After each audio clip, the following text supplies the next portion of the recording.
Voilà, je suis juste 500 mètres plus loin de Şahkulu dergahı, juste en plein autoroute. Donc la chose la plus intéressante que j'ai trouvé à photographier, c'était juste devant moi, un gros arbre qu'on appelle l'arbre de sève, je crois, sakız ağacı, et c'était, son cœur était plein rempli de sève, comme des bougies. J'ai cru d'abord que c'était des traces de bougies, du feu donc, mais non, c'était la sève qui descendait. Je crois que c'est la trace la plus importante qui nous lie avec le Pir Sultan Abdal. Madem bilmiyorsun mader pader, gel öğretelim sana Konstantiye'de. Kim değildir, ne değildir. Tarih coğrafya dersine tersten sokarız Köstün Seflak Boğdan Truva beyleri. Sinop Sivas Erzurum. Bedahyayn Tap Musul hattı. Toros beyleri Milas kulları dahi denizden anda çıka gelürey. Maydos'tan Ata Yadigarı Karamanlı Sinan Paşa Köprüsü'ne kadar. Çekmece'den Edirne'ye kadar. Sicim gibi akar gelur. Bu sonale sultanlara yekün Felemenk illerinden bir kalyon gelmiş demirlemiş. Kalyoncu kulluğu kapısına, Şahkulu dergahında Rumi bacıyan eşrafı toplanmış Beykoz çayırından biz suruç eyledikse bu gönül Kuba dabad olmuş. Şahtan kuşlar meclise gelmiş bir olmuş Feridattar. Meclisinde, yediler kırklar toplanmış gelakçeler basar dağıtır Sarayburnu'nda. Aya sülükten geldik biz geçmez o akçe ne burada ne orada. Zaman padişah olmuş dergah saldatına ecabada Manisa'dan. Trabzon'dan Amasya'dan Kastamonu ve dahi Tokat Erbaa'dan Edirne huruçuna yetişip derviş Üsküdar'da okutacak hutbesini sancaktan açın Yeni Kapı'dan Yedikule zindanlarının kapısını, Yeniçeri Ocağı sabah ezanını erken söyletti. Haber geldi Karaman'dan Selçuk'tan Aydın'dan sen küllüktün küllük kalacaksın. Biz deryayız bin yayladan geldik Toroslardan, Cem Sultan'ın, genç Osman'ın bıyık aracını almaya. Geldik senden postnişin selamı var tek fura söyleyin. Binatlı Selanik'ten, Binatlı da Karaman'dan, yola çıkmış Abdal Musalar. Adab-ı usul kaide kanun adına, derdest yobazatı Truva sokmuşlar, Fatih.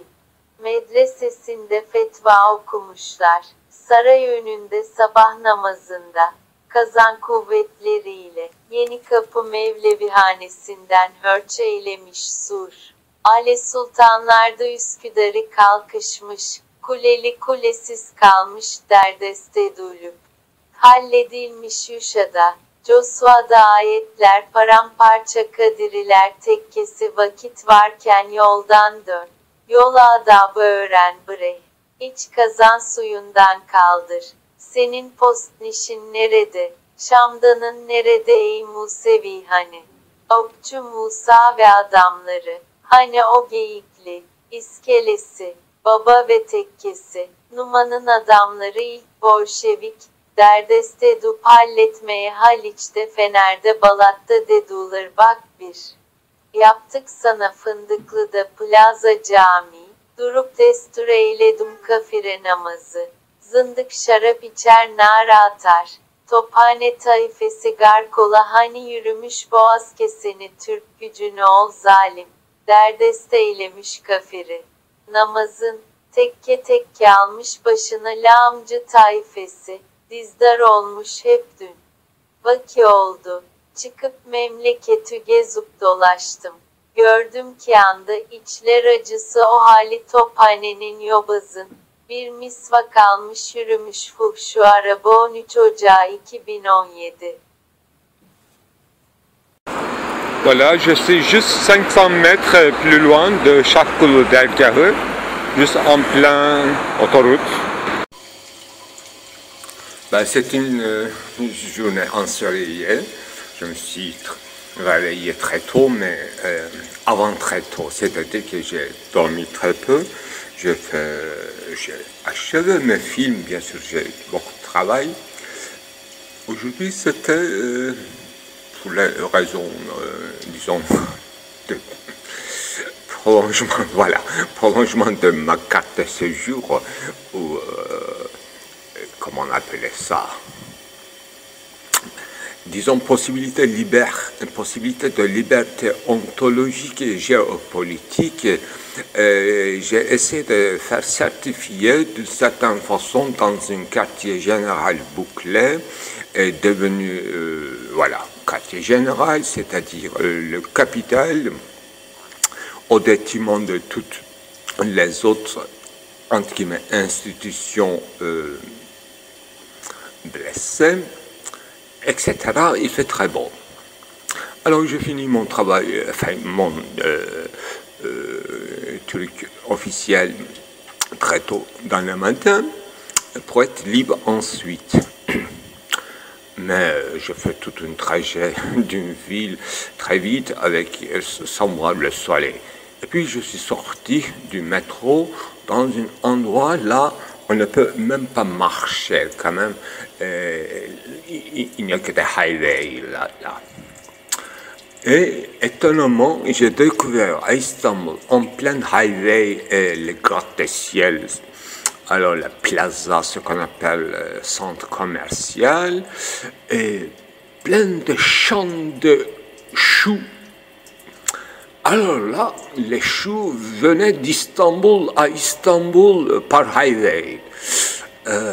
Bon, donc ça devrait être très bon marché parce que on cultive des choux, même sous la neige, en plein Istanbul. Donc, en prenant un métro, vous pouvez choisir votre chou avec le corbeau. Il y a des petites moineaux de neige, je dirais. Je ne connais pas le nom spécifique exact.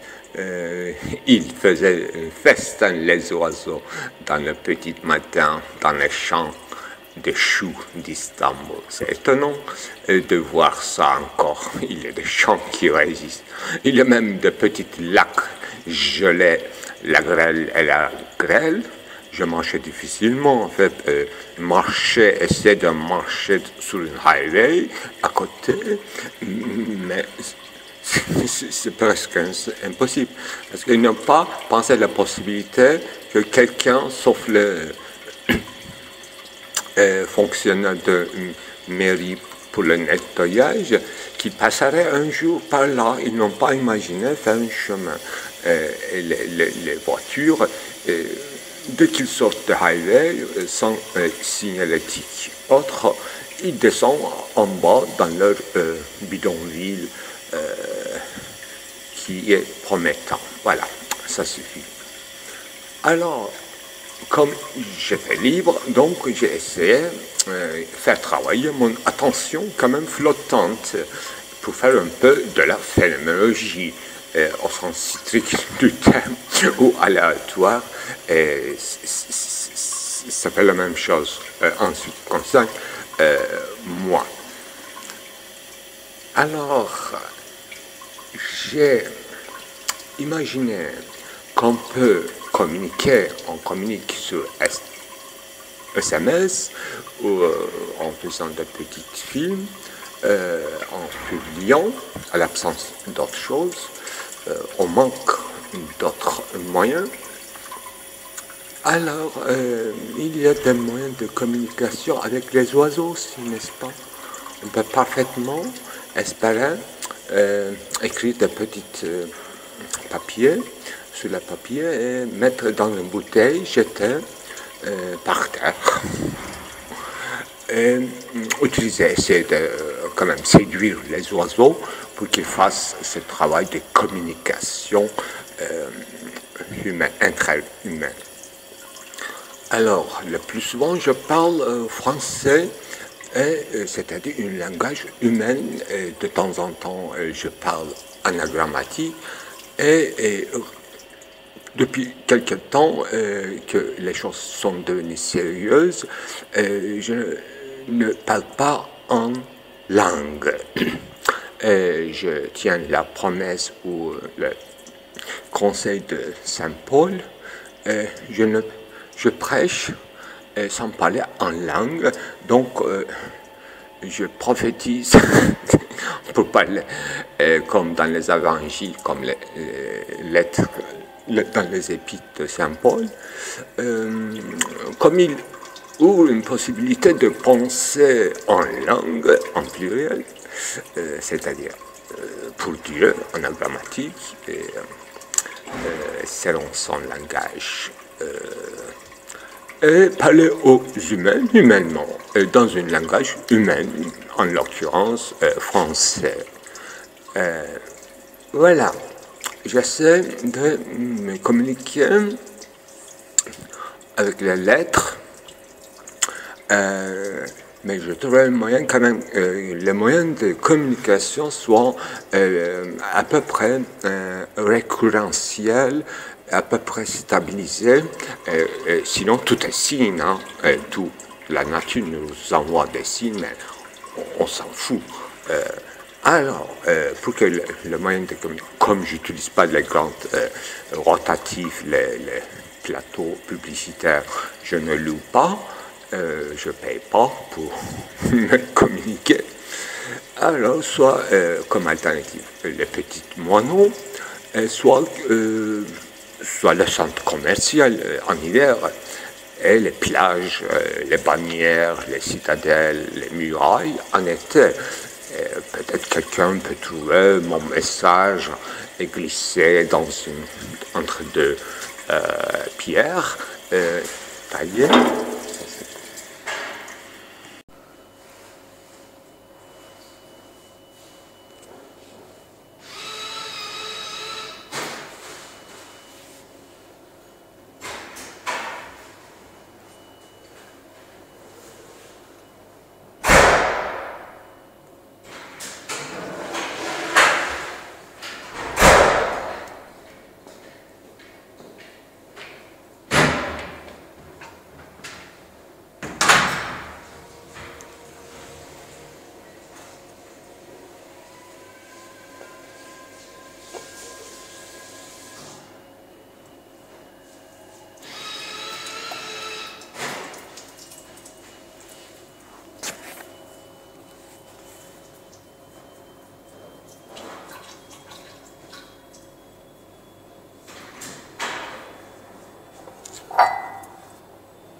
Voilà, ils sont venus pour recevoir leur message et ils ont laissé leur message. C'est tout en public et tout en étant en privé. C'était depuis le temps des Grecs, c'était toujours comme ça. c'est une tâche publique de rendre cela privé tout en étant public. C'est ça l'énigme, l'entrelacement entre le public et privé, et le singulier est général ou l'universel, ou bien la notion de l'humanité, ça passe par un jeu de miroir et se reconnaître comme autre ou reconnaître autre comme soi-même. C'est ça l'idée noétique de concept d'humanité, devenu plus tard l'idée. D'abord concept scientifique et à peu près définissable, quelque chose de public, de reconnaissable. Et puis c'est devenu l'idée au sens conscient qui est toujours attendu, envoyant des signes, recevant des signes, essayant de composer une grande bruyère, un nuage d'idées surplombe l'humanité. Mais les humains ne s'en soucient pas de ce nuage. Il fait des nuages, il fait de beaux jours, ça change, c'est aléatoire. Les nuages se déplacent, les idées aussi. Les humains font depuis toujours ce qu'ils font, depuis toujours aliénés, mais avec un degré différent. Aliéné dans ce sens minimal, ça veut dire ne pas savoir ce qu'il fait, enfin, ne pas savoir de quoi il s'agit.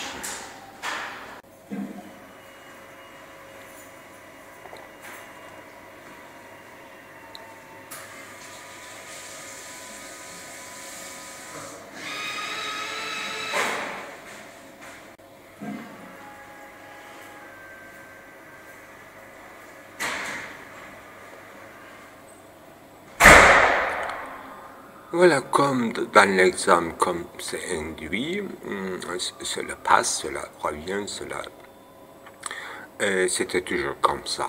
Ici, comme il s'agit d'un laboratoire, c'est-à-dire un centre commercial pour observer les habitudes, les mœurs, la fréquentation des humains.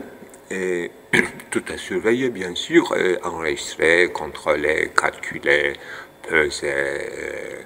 Il y a des feedback tout le temps. Nourriture terrestre, non, nourriture à l'autre sens. Une sorte de rétention machinale ou archivique. Personne ne comptabilise, c'est-à-dire on ne peut pas synthétiser tout cet retour aléatoire, mais il y a une logique quand même qui est passée dans l'architecture, au moins, qui est très clean, au moins. Mais dès qu'on sort de centre commercial, là, effectivement, vous êtes, si vous n'avez pas de voiture, vous êtes complètement annihilé. Vous n'avez même pas le droit de marcher, de se promener. Vous devrez attendre. Je ne sais pas comment il faut sortir d'ici en fait le matin, et je suis arrivé, mais pas de nécessité, mais nécessité c'est sans dur et ça se finit pas, donc il faut s'en sortir en plein air. Je suis enfermé ici. Je vais avancer une hypothèse quand même, comme je parlais de singulière et de l'universel, c'est un sujet très riche qu'il faut travailler. Singularité naturelle et moment universel toujours élargi, strict, maintenant étatique, en idée humanitaire, etc. Singularité qu'on croit que c'est la famille, c'est le copinage, c'est le sexe. C'est pas tout à fait ça. Tout ça aussi, c'est l'universel. Famille, c'est déjà l'universel. C'est-à-dire code justinien, Solon ou Sharia. le sexe, c'est-à-dire le rapport des sexes, enfin, minimal, l'état de la famille, parce qu'il y aura toujours enfants. Et ça aussi, c'est le commencement des codes qu'il faut éclairer, non pas en supplément, mais en acte. Pourtant, on ne fait pas ça. On prend comme chaîne modèle, concept universel établi, c'est-à-dire l'état, mœurs, moralité ou tendance, etc. Alors, le moment de singularité ne peut pas être tout à fait singulier, c'est-à-dire au prix d'une certaine incommunicabilité ou être atroce, complètement marge de marge, singularité doit obéir à un certain code. Mais il faut savoir si singularité peut créer sa propre code, c'est-à-dire l'art qui se faisant, non pas l'art reproduit. C'est ça la question essentielle. Tout étant singulier, est-ce qu'on peut faire une code qui... C'est une récurrence, si j'appelle code, c'est une récurrence. D'abord, il faut être fidèle à soi-même. Quand on dit fidèle à soi-même, ça veut dire rien. Il faut retourner sur ses pas, sur ses traces de pied, comme je disais, dans la neige. Donc, retourner sur ce pas, un certain retour sur soi, une récurrence qui fait là, un accès à l'universalité d'abord pour soi-même, ce qu'on appelle identité, personnalité, humour, etc. Donc, tout est inscrit déjà chez l'humain au moment de l'universalisation. C'est ça mon question énigmatique. Tout en étant complètement aliéné à tout ce qu'on appelle État et tout, et comme case vide, cette centre, non pas commercial, mais centre du pouvoir étatique, par exemple, hein, ce n'est pas ça, ce n'est pas tout.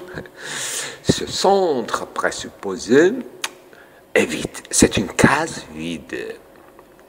Mais c'est une case, hein, comment on dit case en français, casier judiciaire, case, avoir un certain précédent, voilà, une récurrence, une case, encadré, une personne encadrée, qui a un nom, mauvaise réputation, peut-être, malgré lui, malgré elle, une bonne réputation, parce qu'il vient d'une case, c'est-à-dire casa, une villa, d'une famille, d'une caste, d'une tribu. Vous avez tout compris, hein? C'est entamé, toute généalogie entamée. Ce que j'ai photographié, c'était 3 pages de notes seulement qui a fait depuis au moins septembre ou octobre, toute une œuvre. Ce sont des notes de quelques soirées, mais ça fait tout un problème et ça coule comme un fleuve, comme highway, comme une grande autoroute. C'est bizarre. Quand je dis je suis dans un lieu public, publicum, c'était toujours depuis Agora grec, c'était comme ça. Non. Je suis en public, mais tout à fait enfermé en mon privé, sinon je ne peux pas parler. Avec qui puis-je parler? Il n'y a pas de public, il n'y a que commerce qui est mal conduit. Ici, comme c'est high standard, c'est une haute qualité de vie, le commerce est réglé, très réglé, à l'intérieur de ces murailles. Il y a une citadelle ici, un État privé, c'est-à-dire secteur privé. Voilà, c'est pas l'État. Il y a une Securitas à l'entrée, c'est sympa, chaque fois que je prolonge la conversation avec les filles de Securitas et tout, pour qu'on se familiarise quand même. Et sous le dôme ou sous le dôme vitrière, comme tous les passages parisiens au 19e siècle, c'était vitré. Ici aussi, on fait la même chose d'une autre façon. Alors, sous le dôme, j'observe l'area, la région. C'est ça. Se regarder dans les vitres, en passant, tomber amoureux une dernière fois, première fois, c'est Walter Benjamin, c'est très chic, c'est très profond. Oui, tomber amoureux dans le dernier regard, c'est ça.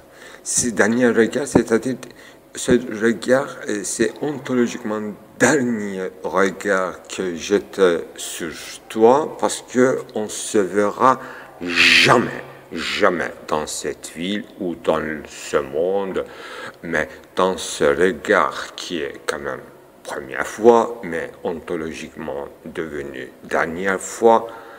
Dans ce premier regard, je suis tombé amoureux de toi. C'est ça. C'est un recueil de textes de Walter Benjamin dont le titre portait ceci, l'amour dans le regard de dernière fois. Oui, c'était touchant. Peut-être que c'est une reproduction d'un recueil de Benjamin. Si c'est une invention turque, voilà, c'est le chapeau. Ça m'a profondément influencé à l'époque. Toujours, parce que c'est la réalité, c'est une constatation très forte. Eh bien, mais enfin, les gens, à la longue, ils s'en lassent, ils se font aller. Cette impossibilité logique et ontologique proférée en langue poétique, comme quoi il n'y aurait qu'un amour du regard de dernière fois, donc il n'y a pas d'amour. Il n'y a pas d'amour. L'amour n'est pas vivable. L'amour, c'est de phénoménologie, de perspective, si vous voulez, perception à perception, et ça reste dans la perception. Un point, c'est tout, voilà. Si vous avez tout compris, vous m'avez compris.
Il y a quoi, 14 février maintenant?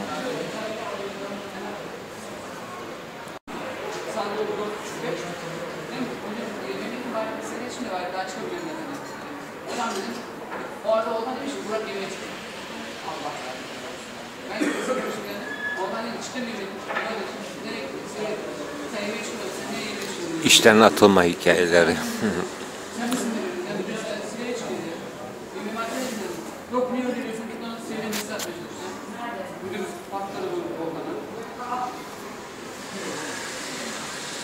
Histoire de se mettre devant la porte dans un centre commercial. Oui, les jeunes sont utilisés, jetés comme des bris. Voilà, je suis juste 500 mètres plus loin de Çakkulu-Dergahı, juste en plein autoroute. Donc la chose la plus intéressante que j'ai trouvé à photographier, c'était juste devant moi un gros... Et Et il y a une autre singularité qui vient, non pas de l'intérieur, du corps entier, vivant, qui prédit certaines choses, qui prévoit, qui donne des signes. Ça, ce sont des singularités qu'on comprend rarement bien. Donc, ce genre de singularité qui donne des signaux pour dire que ça y est, tu vas maintenant t'inscrire à l'universalité, que tu vas inventer ou tu vas être annihilé bientôt. J'ai donné signal. C'est ça, signal de mort. Et une challenge, un défi contre une certaine universalité conçue en forme d'État, dans le meilleur cas, mais c'est contre une paranoïa qui a pris quand même tout. C'est ça, totalitarisme. Et c'est ça la résistance, la source de la résistance vient de cette singularité qui abolit toute peur, qui donne le courage ontologique. Et c'est ce qu'on doit respecter le plus.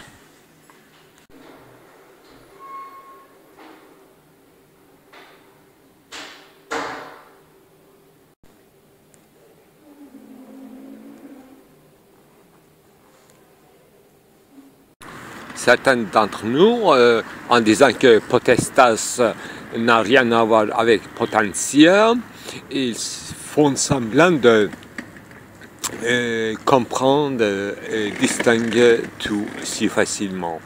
Oui, je le respecte beaucoup, potentia c'est autre chose, potestas c'est autre chose, mais il y a un rapport. Comme il y a un rapport entre dynamisme et énergie. Alors, que faire? Ce qui est déjà arrivé là à une certaine potestas, bon, c'est une mauvaise potentia peut-être.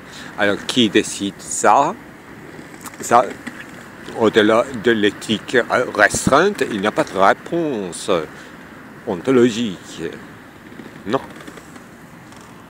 La seule issue qui me semble plausible, c'est la démocratie, au sens où les potestas moindres ou excessifs doivent se confronter ici-bas, non pas dans la profondeur de dynamisme, non pas dans les hauteurs de télos, mais à choisir de télos. Donc ici maintenant, c'est selon les différences des potestas.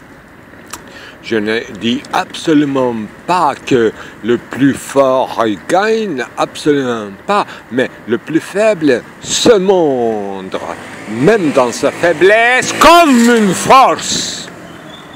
Ce que j'affirme en fait, rien d'autre qu'un plan d'immanence, même au sens deleuzien, c'est prendre sérieux. Ici maintenant, tout d'abord, plan d'immanence c'est très chic, mais prendre sérieux l'unicité de la singularité d'une foi unique et la fin du monde.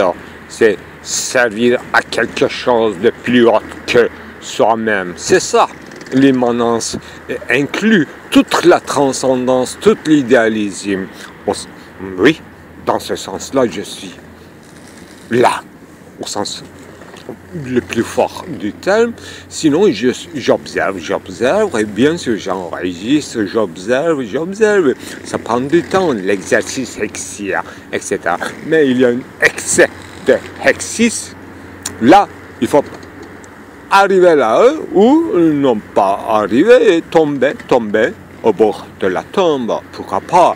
Il y en a qui méritent ça. J'ai vu des photos de beaucoup de martyrs aujourd'hui dans les grandes guerres très récentes de Yenikapui. Il y a des portraits. Et là, c'est écrit le nom et le lieu où sont tombés. Alors, je me dis, je regarde le visage, je lis le lieu, l'endroit, je dis, ça tombe bien, ça tombe bien. Oui, l'affiche, ça tombe bien.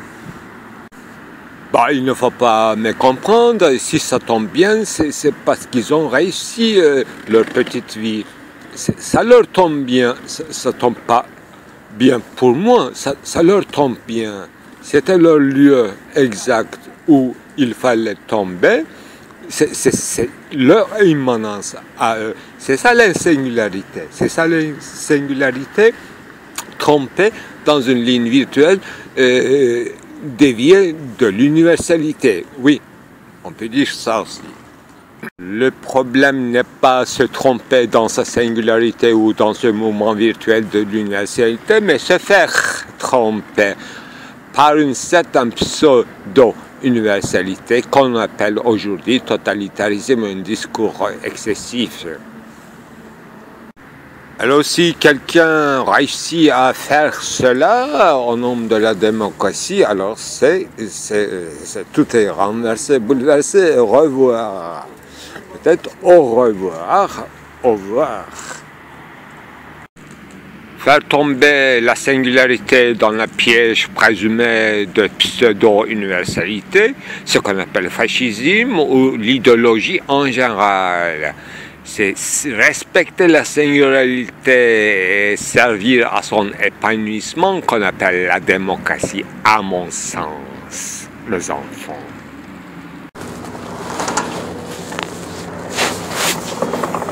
We are in Salajak.